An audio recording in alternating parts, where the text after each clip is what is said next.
नमस्कार, स्वागत है आपका। शुरुआत करते एक बड़ी खबर के साथ। जम्मू के कठुआ में आतंकियों के द्वारा फायरिंग की खबर सामने आई है।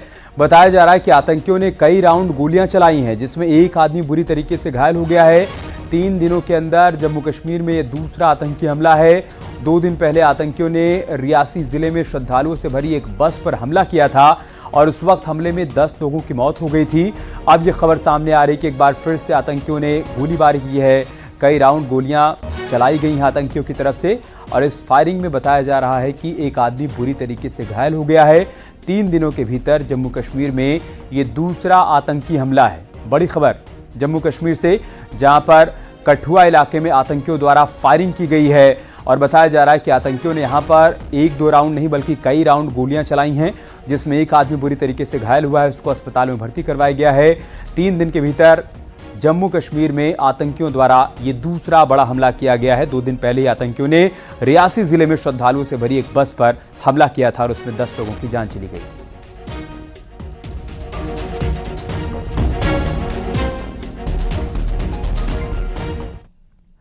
इधर नोएडा के सेक्टर 118 में बड़ा हादसा हो गया। बस ने श्रीराम अपार्टमेंट की दीवार में टक्कर मार दी। इस हादसे में एक शख्स की मौत हो गई और एक आदमी घायल हो गया।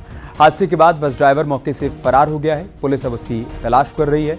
हादसे के बाद की तस्वीरें हम आपको दिखा रहे हैं। आप देखिए, यही वो बस है जिसने अपार्टमेंट की दीवार में टक्कर मारी और एक शख्स की जान चली गई। एक दूसरा शख्स इस हादसे में घायल हो गया है, उसको अस्पताल में भर्ती करवाया गया है। इस हादसे के बाद ड्राइवर मौके से फरार हो गया है। पुलिस अब उसकी तलाश कर रही है। भगत सिंह। क्या हुआ था? एक्सीडेंट। कैसे हुआ था ये? बस आ रही थी एक। ठीक है। हाँ, हायर कंपनी की बस थी और हम मोमोज की दुकान रेडी लाके ही खड़ी करी थी उसने, एकदम बस चढ़ा दी ऊपर। तो रेडी पे कितने लोग खड़े थे आपके? 2 जने खड़े थे, 3 खड़े थे, हाँ। 2 बस के नीचे आ गए। वो आपके रखे हुए लड़के थे? हाँ जी। ये थाना क्षेत्र 113 में सेक्टर 118 में श्रीराम अपार्टमेंट के पास एक सड़क हादसा हुआ है, जिसमें एक व्यक्ति की मृत्यु हो गई है और एक का इलाज अस्पताल में चल रहा है। सर, पूरी घटना कैसे हुई? पूरे घटनाक्रम में एक ये बड़ी बस है, टूरिस्ट बस है और ये आ रहे थे। इसके द्वारा श्रीराम अपार्टमेंट के बाउंड्री को तोड़ दिया गया है। बस अनियंत्रित हो गई, जिससे बाउंड्री तोड़ते हुए ये अंदर आ गई है और उसी के चपेट में जो दुकान लगाए हुए थे, तो एक व्यक्ति की मृत्यु हो गई है और एक गंभीर रूप से घायल है, जिनका जिला अस्पताल में इलाज चल रहा है।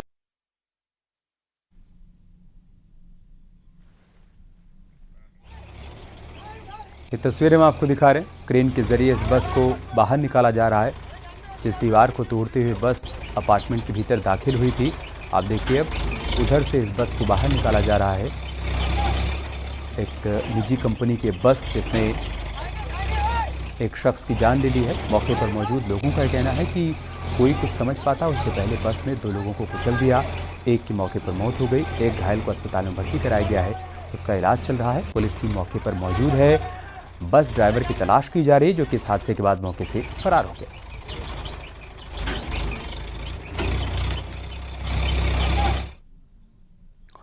प्रतापगढ़ में हाईवे जाम करने पर पुलिस ने लाठीचार्ज कर दिया। पुलिस ने लाठियां भांजकर भीड़ को तितर-बितर किया और जाम हटाया। दरअसल जमीन के विवाद में एक पक्ष कार्रवाई की मांग को लेकर हाईवे पर जाम लगाए बैठा था। रानीगंज थाना क्षेत्र के लखनऊ वाराणसी मार्ग का यह मामला है।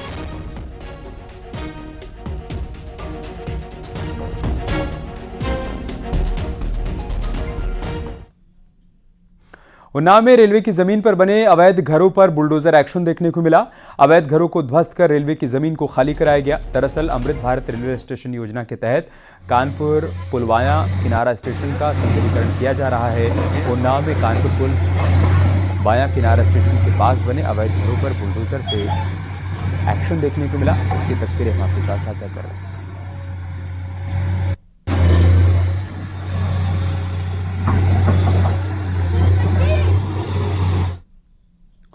इधर गाजियाबाद में बदमाशों ने ज्वेलरी कारोबारी से लूटपाट की है। कारोबारी से 2 किलो चांदी और सोने की लूट हुई है। जब व्यापारी ने लूट का विरोध किया तो बदमाशों ने गोली मार दी। मामला नंदीग्राम थाना क्षेत्र का है। व्यापारी दिल्ली से चांदी और सोना लेकर वापस आ रहे थे, तभी नंदी पार्क के पास 2 बाइक सवारों ने उनको रोका और बंदूक की नोक पर लूटपाट की, फरार हो गए। घायल कारोबारी प्रदीप को जीटीबी अस्पताल में भर्ती करवाया गया। थाना नंदगाम अंतर्गत एक व्यक्ति दीपक वर्मा, जो कि दिल्ली से ज्वेलरी खरीद के ला रहे थे। उनके पास एक बैग था जिसमें 2.5 किलो चांदी की ज्वेलरी एवं 40,000 कैश था। नंदी पार्क के सामने 2 अज्ञात मोटरसाइकिल सवार बदमाशों ने उनसे यह बैग छीन लिया एवं घटना कारित करते हुए फायर किया, जिससे दीपक के हाथ में लगी। दीपक का स्वास्थ्य खतरे से बाहर है। घटना के अनावरण के लिए 2 टीमों का गठन कर लिया गया है एवं तहरीर के आधार पर अभियोग पंजीकृत कर लिया गया है। आवश्यक वैधानिक कार्रवाई की जा रही है। मेरठ में आईएएस की तैयारी कर रही नवविवाहिता की संदिग्ध परिस्थितियों में मौत हो गई। महिला का शव फंदे पर लटका हुआ मिला। महिला की शादी 3 महीने पहले हुई थी। बताया जा रहा है कि महिला का पति एक प्राइवेट यूनिवर्सिटी में प्रोफेसर है। फिलहाल वो फरार है। आरोप है कि शादी के बाद ससुराल पक्ष दहेज में 30 लाख रुपए और फॉर्च्यूनर कार की मांग कर रहा था। महिला के परिजनों का आरोप है कि सिमरन की हत्या की गई है क्योंकि उसके शरीर पर चोट के निशान है। पुलिस को एक सुसाइड नोट मिला है। जांच की जा रही है। मामला जागृति विहार सेक्टर 6 का है। देखिए, थाना मेडिकल पुलिस को सूचना मिली कि जागृति विहार के रहने वाली सिमरन ने आत्महत्या का प्रयास किया है। परिजनों ने इन्हें अस्पताल में एडमिट कराया था, जहां डॉक्टर द्वारा इन्हें मृत घोषित कर दिया गया था। पुलिस ने फॉरेंसिक टीम को लेकर घटनास्थल पर गई है, जांच की गई। जांच के दौरान वहां पर एक सुसाइड नोट मिला है। इन सभी तथ्यों की जांच की जा रही है। जो महिला का शव है उसको पोस्टमार्टम के लिए भेजा गया है और पोस्टमार्टम का रिपोर्ट का वेट कर रहे हैं। रिपोर्ट के आधार पर इसमें अगली विधिक कार्रवाई की जाएगी।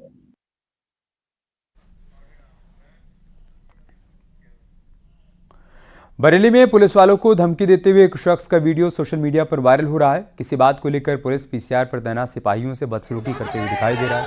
पुलिस वालों से बदसलूकी करने वाला शख्स कह रहा है कि मैं इज्जत इसलिए कर रहा हूं क्योंकि वर्दी में हो तुम, वर्दी उतार कर लड़ लो। वीडियो में एक शख्स बीच बचाव करता हुआ भी दिखाई दे रहा है। वीडियो बारादरी थाना क्षेत्र का बताया जा रहा है। वायरल वीडियो में दिखाई दे रहे लड़के का नाम संजय गुप्ता है, जो संजय नगर का रहने वाला बताया जा रहा है।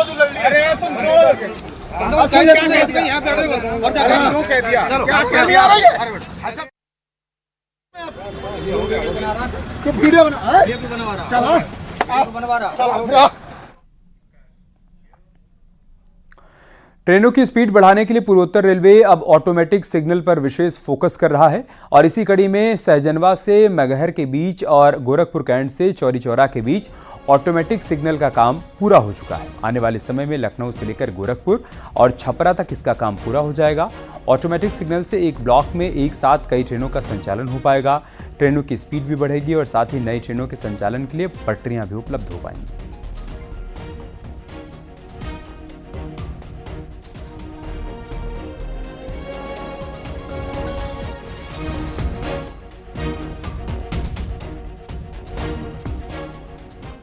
बलिया में 6 जून को हुए विनोद हत्याकांड में पुलिस ने बड़ा एक्शन लेते हुए खुलासा किया है। पुलिस ने मृतक की पत्नी और 2 बदमाशों को गिरफ्तार किया है। पुलिस ने कहा कि पत्नी ने ही अपने पति की हत्या करवाई। बदमाशों के साथ मिलकर विनोद की पत्नी और बेटा मुंबई में रहते हैं। विनोद की पत्नी अपने पति की बुरी आदतों से परेशान थी। जायदाद बेचने की कोशिश में जुटा हुआ था पति और इसलिए पत्नी ने बदमाशों से उसकी हत्या करवा दी। फिलहाल पुलिस ने आरोपी पत्नी और 2 बदमाशों को गिरफ्तार कर लिया है।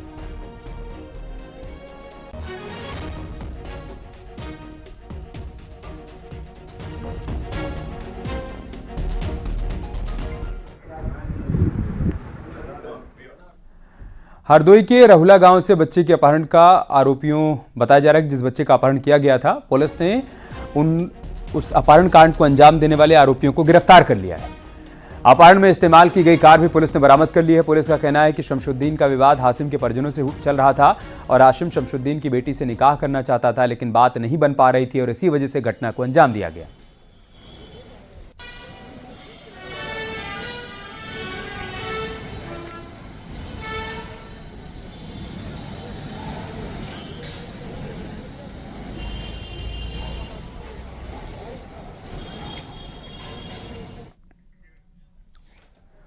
जम्मू कश्मीर में तीर्थयात्रियों से भरी बस पर आतंकी हमले के खिलाफ हिंदुवादी संगठनों ने प्रदर्शन किया। आतंकियों का पुतला दहन किया गया। आपको बता दें कि 2 दिन पहले आतंकवादियों की अंधाधुंध फायरिंग में 10 श्रद्धालुओं की मौत हो गई थी।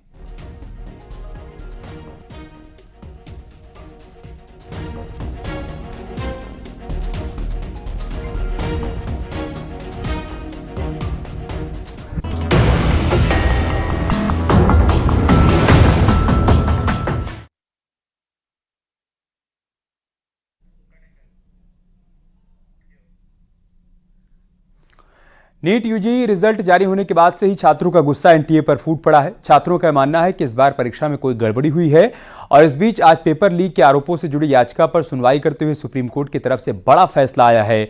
सुप्रीम कोर्ट ने सुनवाई करते हुए नीट यूजी की परीक्षा कराने वाली एजेंसी एनटीए को नोटिस जारी कर दिया है। बड़ी खबर है कि सुप्रीम कोर्ट ने नीट काउंसलिंग पेपर पर रोक से इनकार कर दिया है। सुप्रीम कोर्ट ने जिस पेपर लीक मामले की सुनवाई की है वो रिजल्ट से पहले लगाई गई थी।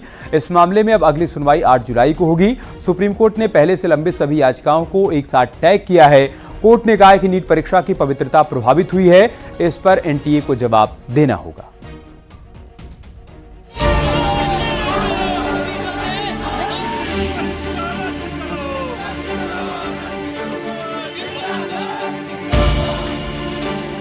नीट 2024 का रिजल्ट जारी होने के बाद दिल्ली से लेकर जबलपुर, कोटा से लेकर ग्वालियर और उत्तराखंड के बागेश्वर तक बवाल मचा हुआ है। सवालों के घेरे में डॉक्टरी में प्रवेश की परीक्षा नीट और उसे आयोजित करवाने वाली एनटीए यानी नेशनल टेस्टिंग एजेंसी दोनों है। नीट में शामिल होने वाले छात्रों के आरोप बेहद गंभीर है। इसके पीछे की वजह है इसका रिजल्ट, जिसे लेकर छात्र लगातार प्रदर्शन कर रहे हैं। नीट में 720 अंक का पेपर होता है। इस बार परीक्षा में 67 छात्रों ने पूरे 720 नंबर लाकर पहली रैंक हासिल की है, जबकि 2003 में 2, 2022 में 3 और 2021 में 1 छात्र ने टॉप किया था। इस बार टॉपर की मेरिट लिस्ट में 8 छात्रों के रोल नंबर तक एक ही सीरीज के हैं। इनमें से 6 को पहली रैंक मिली है और इन छात्रों ने हरियाणा के एक ही सेंटर से एग्जाम दिया है। एक ही सेंटर से 6 टॉपर ने भी बड़ा शक पैदा किया और सबसे बड़ा बवाल कुछ छात्रों के 718 और 719 नंबर लाने पर मचा है। इसके पीछे की वजह नीट का एग्जामिनेशन फॉर्मूला है। नीट में हर सवाल के सही जवाब पर 4 अंक मिलते हैं, जबकि गलत जवाब देने पर 1 अंक माइनस होता है। यानी सभी सवालों के सही जवाब देने पर ही 720 अंक मिलेंगे और अगर कोई छात्र एक सवाल का जवाब भी गलत देता है तो उसे 715 अंक मिलेंगे और कोई सवाल छोड़ने पर छात्र का स्कोर 716 रहेगा। यानी किसी भी हालत में 719 और 718 का फॉर्मूला फिट नहीं बैठ रहा। और नीट के चौंकाने वाले आंकड़े सामने आने के बाद देश भर में बवाल मच गया। जिन छात्रों ने नीट के एग्जाम दिए हैं वो सड़क पर उतर आए हैं। इसकी सीबीआई जांच की मांग कर रहे हैं।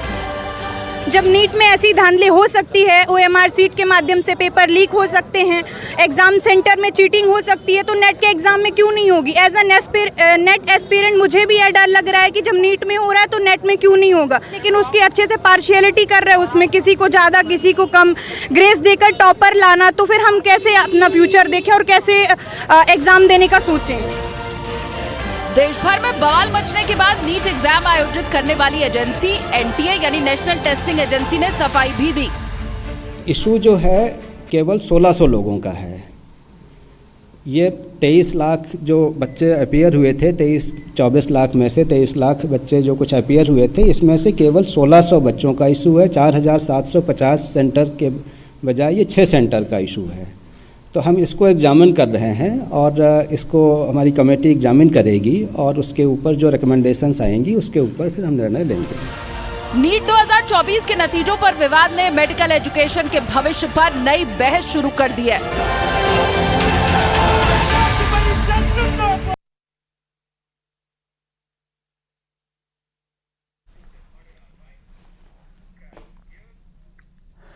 दरअसल जिस मामले पर इतना बवाल हो रहा है उसकी कहानी क्या है, आसान शब्दों में पूरे विवाद को आपको समझा देते हैं।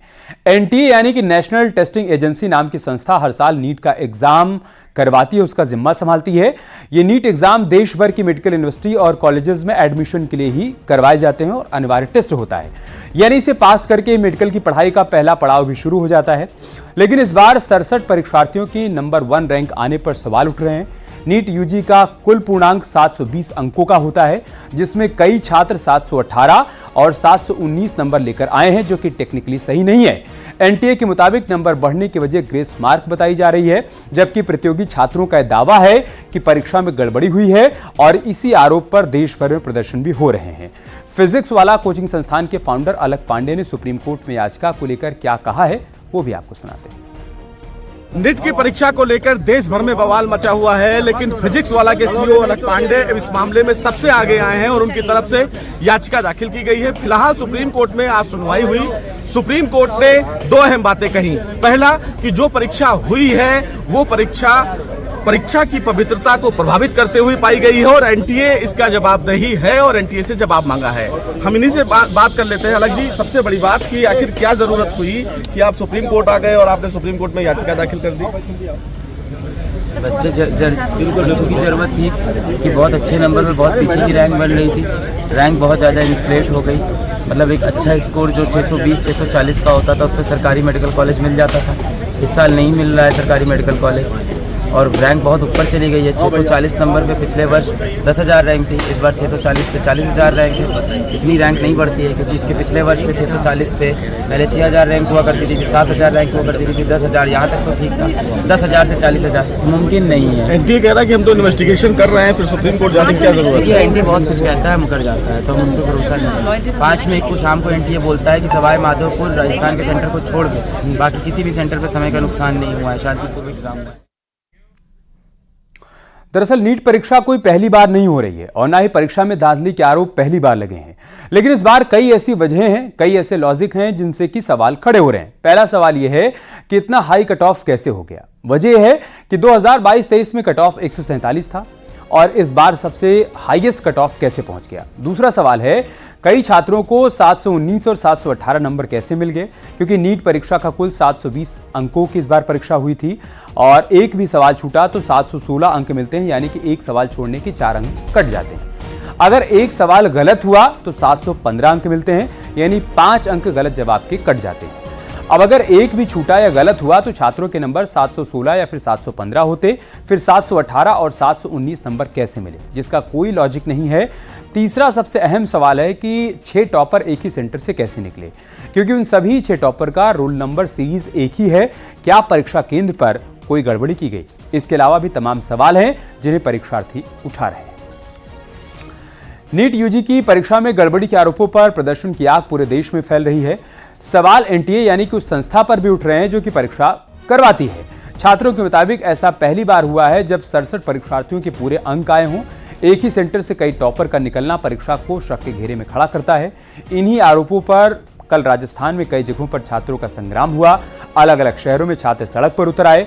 प्रदर्शनकारी छात्रों ने नीट यूजी परीक्षा में ग्रेस मार्क्स देने में मनमानी का भी आरोप लगाया।